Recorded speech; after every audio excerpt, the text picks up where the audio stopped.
Welcome to यामिनीज पाठशाला। आप सभी का यामिनी की पाठशाला में स्वागत है। आज हम डिस्कस करेंगे केरली पंचकर्म के दूसरे पंचकर्म के बारे में, यानी कि हम आज डिस्कस करेंगे पिंड स्वेद के बारे में। जो हमने केरली पंचकर्म के 5 कर्म पढ़े, जिसमें से एक जो कर्म है वो अपने पिछली वीडियो में समझा। अब उसका जो दूसरा कर्म है पिंड स्वेद, उसके बारे में आज हम इस वीडियो में समझेंगे। तो शुरू करते हैं आज की क्लास पिंड स्वेद। सबसे पहले पिंड स्वेद की जो परिभाषा है वो ये इस प्रकार है कि षष्ठी चावल को औषध सिद्ध कर दूध में पकाकर एवं पिंड बनाकर उसका स्वेदन करना। अर्थात षष्ठी चावल यानी कि जो चावल होता है उसको क्या किया जाता है, उसको दूध में पकाकर उसके बाद उसकी पिंड बनाकर या एक पोटली बनाकर जब संपूर्ण शरीर पे या फिर जहाँ पे भी आपको रोगग्रस्त शरीर जो है या रोगग्रस्त जो अंग है वहां पर स्वेदन किया जाता है, उस विधि को हम क्या कहते हैं, पिंड स्वेद कहते हैं। अर्थात पिंड स्वेद बनाने या पिंड स्वेद करने की क्या क्या विधि है और पोटली बनाने की क्या क्या विधि है, इसके बारे में हम आगे देखते हैं। तो सबसे पहले अगर हम पोटली की बात करें कि उस पोटली को किस तरीके से बनाया जाता है, तो इसके लिए आवश्यक सामग्री या फिर पिंड स्वेद के लिए आवश्यक सामग्री कौन कौन सी होती है। तो द्रोणी, चूल्हा, पात्र एवं परिचारक 5। अर्थात इसमें द्रोणी की आवश्यकता रहती है। द्रोणी की आवश्यकता इस प्रकार से कि व्यक्ति को सुलाने के लिए, वही हमने कल जो द्रोणी की बात करी थी, लकड़ी से बनी टेबल जो 6 फीट लंबी है और 2 फीट चौड़ी होती है, इस द्रोणी का हमें क्या करना चाहिए, प्रयोग करना चाहिए। चूल्हा, चूल्हा का मतलब जहां पर आप पिंड का पाक करेंगे, चावल का दूध में पाक करेंगे, दूध को गर्म करेंगे, उसके लिए आपको एक चूल्हे की आवश्यकता होगी। फिर होता है पात्र, अर्थात जिस पात्र के अंदर आप चावल को पकाएंगे या फिर अन्य पात्र जिसके अंदर आप चावल के मंड को या फिर उन पोटलियों को रखा जाएगा, तो उसके लिए अन्य पात्र है। तो इस तरीके से 2 से 3 पात्रों की हमें आवश्यकता होगी। फिर होते हैं परिचारक। आवश्यक परिचारक यानी कि पिंड स्वेद के अंदर जो आवश्यक परिचारक की संख्या बताई गई है वो 5 बताई गई है। वो 5 क्यों बताई गई है, हम आगे डिस्कस करेंगे कि 5 जो परिचारक है वो क्या क्या कार्य करते हैं। इसके अलावा 18-18 इंच के 8 कपड़े, जिससे हम पोटली का निर्माण करेंगे या पोटली बनाएंगे, वैसे 18-18 इंच के 8 कपड़े की हमें आवश्यकता होगी। तो ये तो हो गए आवश्यक सामग्री। अब पिंड का निर्माण या फिर हम चावल का जिससे स्वेदन कर रहे हैं या पोटली का निर्माण किस तरीके से किया जाता है उसके बारे में देखते हैं। तो पिंड निर्माण के लिए सबसे पहले जो सामग्री की बात करें तो षष्ठी चावल, बला मूल, जल और दूध, 4 चीजों की हमें आवश्यकता रहती है। अब षष्ठी चावल जो उसका जो वेट होता है या फिर वो हमें कितना लेना चाहिए, तो लगभग 350 ग्राम हमें षष्ठी चावल का प्रयोग करना चाहिए 8 पोटलियां बनाने के लिए। बला मूल यानी जो बला की जो मूल होती है, उसकी जो जड़ होती है, उसको हमें कितना लेना है, 500 ग्राम या ऐसा कहें आधा केजी लेना है। फिर होता है जल, तो जल की आवश्यकता हमें पड़ती है जिसमें अपन 8 लीटर जल का प्रयोग करते हैं। और दूध जो होता है वो हमें 2 लीटर दूध की आवश्यकता होती है। इस प्रकार से पिंड निर्माण के लिए 4 चीजें जो है वो अति महत्वपूर्ण होती है, षष्ठी चावल, बला मूल, जल और दूध।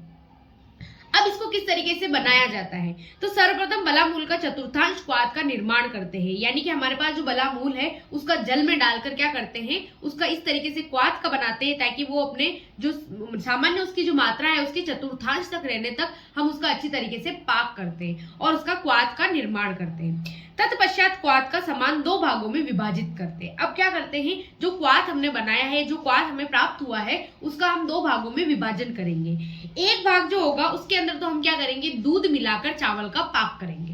क्वाथ के 2 भाग करने हैं। 2 भाग में से पहले भाग में तो हमें क्या करना है कि उसके अंदर दूध एवं चावल मिलाकर उसका पाक करना है और दूसरे भाग में केवल दूध मिलाकर उसका पाक करना है। ये चीज का इसका थोड़ा सा कॉन्सेप्ट अलग है कि क्वाथ के समान 2 भाग, जैसे मान लो क्वाथ आपको जैसे 8 लीटर पानी में अगर आपने बला मूल को किया तो उसका चतुर्थांश जो बचेगा, उस चतुर्थांश में से दोनों का क्या करना है, हमें आधा आधा 2 भाग करने हैं। उसमें से एक भाग के अंदर तो दूध एवं चावल को पकाना है अच्छी तरीके से और दूसरे भाग के अंदर केवल दूध डालकर उसको पकाना है या फिर ऐसा कहें मिक्स करना है। ठीक है, दोनों भागों में। उसके पश्चात द्वितीय भाग में डुबो कर स्वेदन। अब ये द्वितीय भाग जो हमने केवल दूध के साथ प्रयोग किया, उस भाग में क्या किया जाता है, उस पोटली को डुबो कर स्वेदन किया जाता है। इसलिए इसमें 2 भाग की आवश्यकता पड़ती है। तो ये तो हो जाती है पोटली का निर्माण।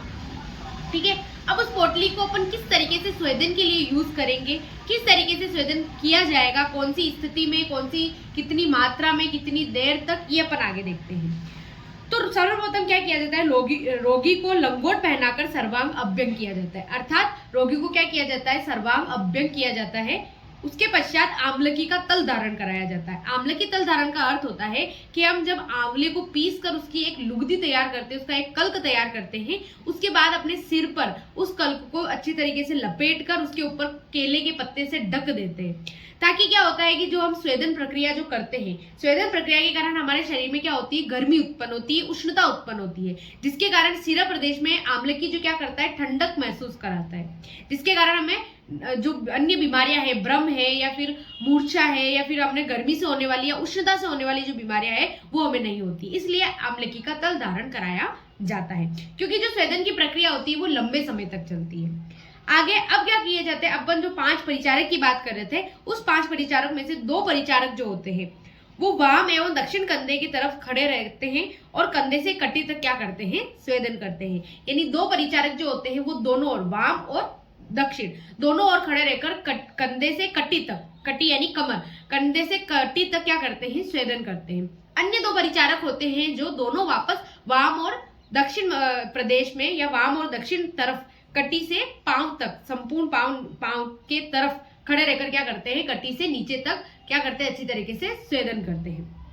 4 परिचारक, इसमें से बाद बचा 1 परिचारक, अर्थात वो 1 परिचारक जो होता है वो पोटलियों को पुनः गर्म कर करके उन परिचारकों को देता है, ताकि स्वेदन जो है वो भली प्रकार से बिना रुके एक निश्चित समय तक हो सके।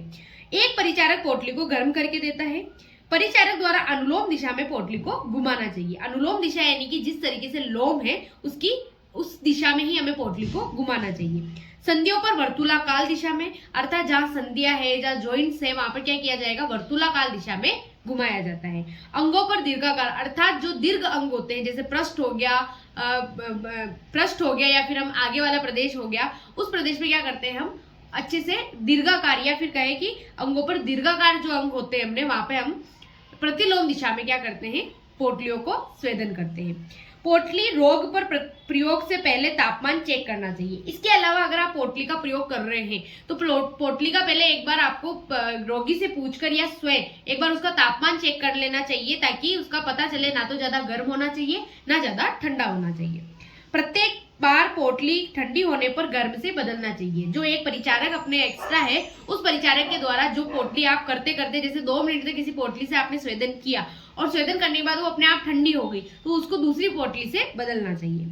अभ्यंग की 7 मुद्राओं में स्वेदन करना चाहिए, अर्थात हमने जो अभ्यंग की 7 मुद्राएं पिछली वीडियोस में पढ़ी, उन्हीं 7 मुद्राओं में, यानी कि पहले लेट कर, फिर वाम पार्श्व में, फिर वो पीठ के बल लेट कर, फिर दक्षिण पार्श्व में, फिर वापस से सीधे लेट कर, बैठ कर, इस तरीके से 7 मुद्राओं में हमें क्या करना चाहिए, अभ्यंग करना चाहिए। और प्रत्येक मुद्रा में हमें लगभग 10 से 15 मिनट तक अभ्यंग करना चाहिए। इस प्रकार से पूरी जो अभ्यंग की प्रक्रिया होती है वो 30 से 45 मिनट की होनी चाहिए। संपूर्ण प्रक्रिया होने पर पोटली चावल का संपूर्ण शरीर पर क्या करना चाहिए, लेप करना चाहिए। अर्थात जब आपका पूरा स्वेदन हो जाता है, 45 मिनट तक आपका स्वेदन हो जाता है, उसके बाद जो पोटलियों में हमने चावल वगैरह जो भी उसका पिंड बनाया है, उनसे उस चावल को निकालकर रोगी के पूरे शरीर पर हमें क्या करना चाहिए, उस चावल का लेप कर देना चाहिए। तत्पश्चात, अब पश्चात कर्म में क्या किया जाता है, तो चावल के लेप को हटाना, अर्थात जब वो चावल का लेप लगभग 10 मिनट तक मतलब चावल का लेप रखा लेना चाहिए, उसके बाद क्या करना चाहिए कि चावल के लेप को हटा देना चाहिए। ये आप किसके प्रयोग से हटा सकते या किसकी सहायता से हटा सकते हैं, तो नारियल एवं एरंड पत्र की सहायता से चावल के लेप को हटा दिया जाता है। सुकोष्ण जल से शरीर को पोंछना चाहिए और तत्पश्चात सुकोष्ण जल उससे तौलिए से क्या करना चाहिए, जल से शरीर को अच्छी तरीके से पोंछ लेना चाहिए और रोगी को उष्ण जल से स्नान करने को कह सकते हैं। उसके बाद शरीर पर क्या करना चाहिए, पुनः तेला अभ्यंग करना चाहिए, ताकि जो चावल वगैरह लगे हैं वो चावल तेल के कारण पूरे साफ हो जाए। उसके बाद उसे स्नान करने को कहना चाहिए। इस तरीके से संपूर्ण पिंड स्वेद जो है वो इस तरीके से किया जाता है।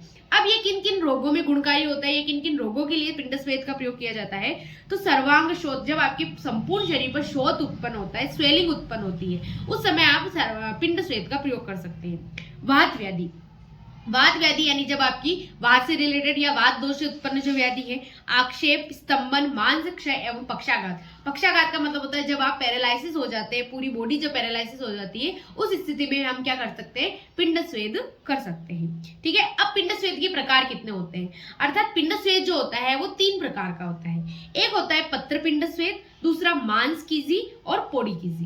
देखो पत्रपिंड स्वेद जो होता है उसमें क्या किया जाता है, औषधि पत्रों का कल्क बनाकर फिर उसके पिंड बनाए जाते हैं, उसे हम क्या कहते हैं, पत्रपिंड स्वेद कहते हैं।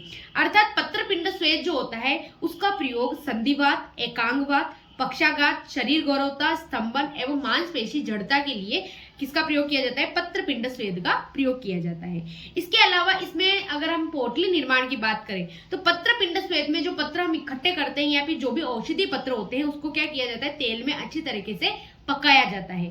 तेल में पकाने के पश्चात उसको एक पोटली का निर्माण किया जाता है। और जिस तरीके से हमने पिंड स्वेद पढ़ा, चावल का जो पोटली के बारे में पढ़ा, उसी के अनुसार इसका भी क्या किया जाता है, अच्छे से उसी प्रकार से, उसी मेथड से, उसी तरीके से क्या किया जाता है, स्वेदन किया जाता है। लेकिन हम चावल वाले जो पिंड स्वेद है, षष्टिशाली जो पिंड स्वेद है, उसमें तो हम क्या कर रहे थे, लास्ट में हम चावल के लेप कर रहे थे पूरे शरीर में। पोटली स्वेदन होने के बाद हम चावल का लेप कर रहे थे, लेकिन पत्रपिंड स्वेद में लास्ट में जो लेप है वो नहीं किया जाता। बस इतना सा पत्रपिंड स्वेद और षष्टिशाली चावल में क्या है, डिफरेंट है, वरना पूरा जो उसकी विधि है सेम पत्रपिंड स्वेद की और षष्टि चावल की सेम है। ठीक है, तो बस अलग क्या है कि इसमें लेप नहीं किया जाता। उसके बाद अगर हम इसकी बात करें तो दूसरा मांसकीजी यानी कि इसमें क्या किया जाता है, विभिन्न जंतुओं के मांस का प्रयोग किया जाता है और मांस को पकाकर इसकी पोटली बनाकर उसी तरीके से पिंड स्वेद या ऐसा कहे कि स्वेदन किया जाता है, वो क्या कहलाती है, मांसकीजी कहलाती है। फिर आता है पोड़ीकीजी के अंतर्गत क्या आता है कि जब मांस और कुलत यानी कि जो दालें होती है, दालों का जब पोटली बनाकर प्रयोग किया जाता है उसे हम क्या कहते हैं, पोड़ीकीजी कहते हैं। तो इस तरीके से पिंड स्वेद जो होता है वो 3 प्रकार का होता है, पत्रपिंड स्वेद, पोड़ीकीजी और मांसकीजी। पत्रपिंड स्वेद में पत्रों का प्रयोग किया जाता है, औषधि पत्रों का, और मांसकीजी में जंतुओं के मांस का प्रयोग किया जाता है, और पोड़ीकीजी में विभिन्न प्रकार की दालों का प्रयोग किया जाता है। तो इस तरीके से पिंड स्वेद जो है वो हमने समझा। इसी के साथ इस वीडियो को हम यही खत्म करते हैं। मिलते हैं एक नई वीडियो के साथ, एक नई टॉपिक के साथ। आप मेरे चैनल पर नए हैं तो मेरे चैनल को सब्सक्राइब कीजिएगा। Thank you so much for watching. धन्यवाद।